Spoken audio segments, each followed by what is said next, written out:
Hi, welcome along to Arsenal Fan TV, and this is the aftermath.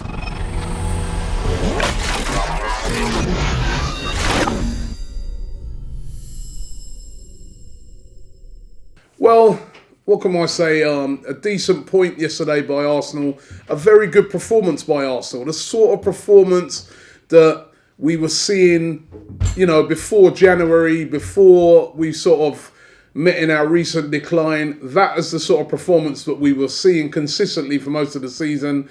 And trust me, I was really, really happy yesterday with the way in which Arsenal played. Got off to a bit of a shaky start. They got their goal, and some fans were there probably fearing the worst. But I could see the signs right from the start of that game that Arsenal were definitely up for it. They were a bit nervous, obviously, because of the result against Swansea and the devastating result against Chelsea, but then they found their feet in the game and they played with a lot of confidence, passed the ball well, and I actually thought in the end that they probably deserved to win the game. They were the team going for it the most. Manchester City seemed at a point to say to themselves they're going to try and hold on for a point. They brought on Javi Garcia to try and shore things up. And I think it was a bit unlucky in the end not to go away with all 3 points, but a much better performance by Arsenal after some of the poor performances recently. And hey, listen, let's put things into perspective a little bit. Look at the amount of injuries. Now, listen, I'm going to defend Arsenal to the hilt, and everybody who supports a club always defends the club to the hilt. But we must look at facts as well. Arsenal have been, going into a game like that yesterday against Manchester City with, Yaya Toure, David Silva, etc. Arsenal are missing Theo Walcott, Mesut Ozil, Aaron Ramsey, Jack Wilshere. I mean, practically your best players, Laurent Koscielny, your best players, your best performers this season are all out. We've got to remember that. I know there's no excuse for losing 6-0 away to Chelsea. There's no excuse for that. It doesn't matter what team we put out. Even a youth team shouldn't be getting hammered like that against Chelsea. But let's put it into perspective. The fact that we are still up there despite the amount of injuries that we've had this season. And, they played really, really well yesterday. There were some good performances there. I thought Santi Cazorla played really, really well yesterday. Per Mertesacker was excellent. Thomas Vermaelen, I thought, played well. Bakary Sagna was huge. We've got to hold on to him. Don't make him go to City, Arsene Wenger. And, I thought overall it's a very, very good performance by Arsenal. Matthew Flamini in midfield was a rock. I mean, up against the power of Yaya Toure and Fernandinho. He held solid, he got the goal for us, and he was a real leader on the pitch. And I want to see that sort of performance from now till the end of the season. Going into that game next week against Everton, that is how we're going to have to play. We can't drop our performance. Let's play like that, and we can get something out of that game. And listen, league's probably gone, and it's a shame because if we'd have won that game against Swansea with the results at the weekend, we saw Chelsea losing at Crystal Palace. Listen, there's more twists and turns, but only if we would have even got that, that victory against Swansea or a victory yesterday, I think we'd have been right back in it. But we're probably out of it now. But listen, at least we're still there challenging and still there fighting. Let's get into some of the tweets and see what you guys had to say about the game yesterday. Baron Gazelle says, could have been worse. Proud of the lads. Let's hope we play with this spirit until our injuries are back. Tomislav Panjic says, great spirit from the team. Even with the 5 best players out, we probably deserve to win. Keep like it, and top 4 and the FA Cup will be ours. Paul Manson says, all we want every week is 100% fight and commitment. Here. And we got that yesterday. Delighted with the performance. Let's kick on. Jack Jones says, we'll take a draw, but really should have won. I think we need to sign a world-class striker. That's an absolute must in the summer. We all know that. Fazal Khan says, proud of the boys, but Olivier Giroud should consider a career in hairstyling. He's really in the wrong place. He did nothing. I'm sorry. I mean, I was getting some criticism on Twitter today. Some fans are saying, why am I always defending Giroud? Listen, I'm not necessarily defending Giroud. What I'm saying is he seems to be the perfect scapegoat at the moment. Earlier on in the season, he was performing brilliantly. He performed well. I didn't think he had a particularly bad game yesterday. There wasn't that much service for him. He held the ball up as much as he can. But if you're a striker and every time you're playing up front on your own and every time you get the ball, you're surrounded by 5 defenders, including defenders like Company, you're not going to get a lot of joy. We needed to have brought in another world-class striker or a world-class striker in the summer. We didn't do it. Every fan has known that we've got a deficiency in that area. Olivier Giroud is a good player, but we needed another world-class striker because we were all been saying it all season that it's going to come to a point that he'll either get injured, he'll either be tired, or he'll get off form. At the moment, he's looking off form and he's looking a bit tired. But I'm not going to criticise the guy overly because, you know what, earlier on in the season, he performed really well.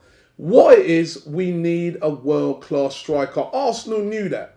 That's why they tried to sign Suarez, and it was after Higuain. They knew they needed a striker. They didn't get it. I don't think, let's support these guys now. Listen, let's try and push on and win something. Getting on players' backs just because they're the scapegoat of the day, to me, I think that is wrong.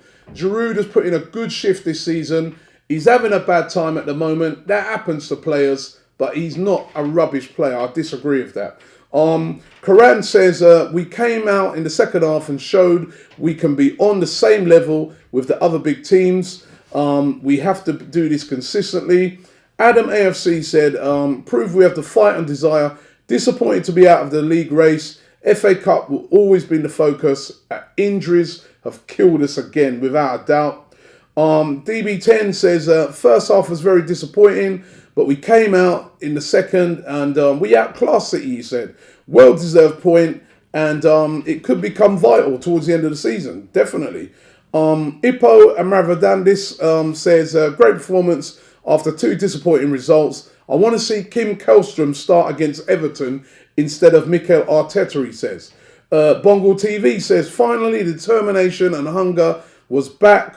All we need to do is beat Everton, finish in the top 4 and win the FA Cup. Shannon Hollis says, great effort and a great point for us. If we don't win the league, Liverpool should. Jose is a mug and he must be stopped. Well, listen, I'll tell you, I'm a sort of supporter that I only care about Arsenal. I don't care if Liverpool wins it. I don't really want Chelsea to win it, but I wanted us to win it.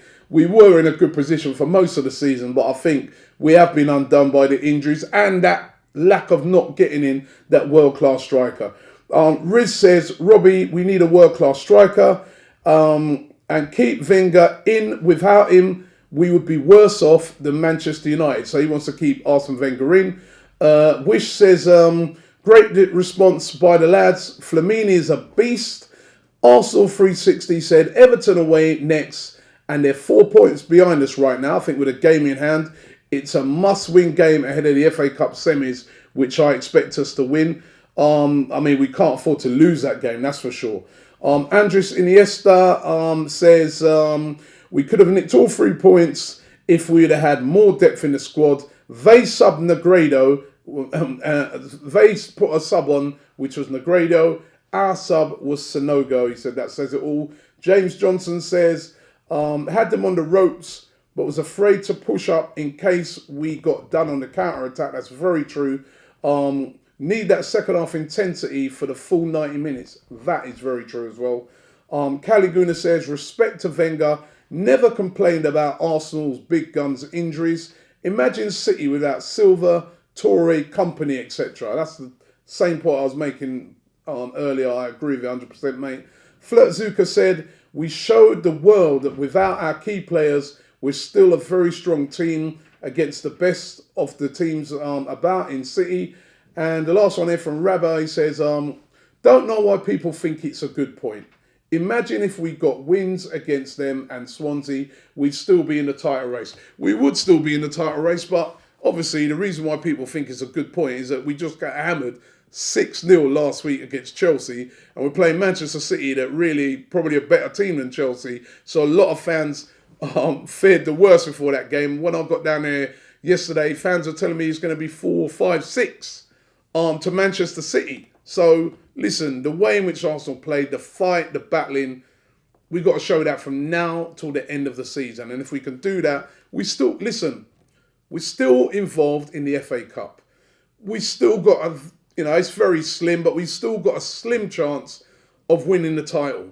That is progress from last year, where at this time last year we were out of the FA Cup, out of everything, out of the league. When City came to play us in the league last season, it was just an insignificant game. It was just a game against Manchester City. So, listen, we've got to put things into perspective. Congratulations to Dawn from London, Dawn Pierce from London, who was the winner of our Mother's Day competition. Well done to you, Dawn. Hoodie's on its way out to you. Don't forget you can pick up all the merchandise at our shop, rocking the Santi Cazorla. I was really, really happy with his performance yesterday. I hope he can do that against Everton. And thank you to everybody who's been subscribing to the channel. This week we achieved the milestone of 80,000 subscribers. So thank you very, very much for that. Keep supporting us here on Arsenal Fan TV. Next big game, Everton, and then the big one after that FA Cup semi-final. The season ain't over for Arsenal. Listen, all fans, we just got to keep getting behind the team. By the way, make sure you check out some of the videos from the weekend. We had a real mixture. We had fans that were really, really pro Arsene Wenger. We had some fans that were anti Arsene Wenger. I mean, there were a set of fans actually that had a protest, excuse me, before the game, where they were protesting against Wenger and Kroenke. I'm not sure if, me personally, I don't think that's the right thing. Let's get behind the team right now. Those things are for another day. Let's get behind the team.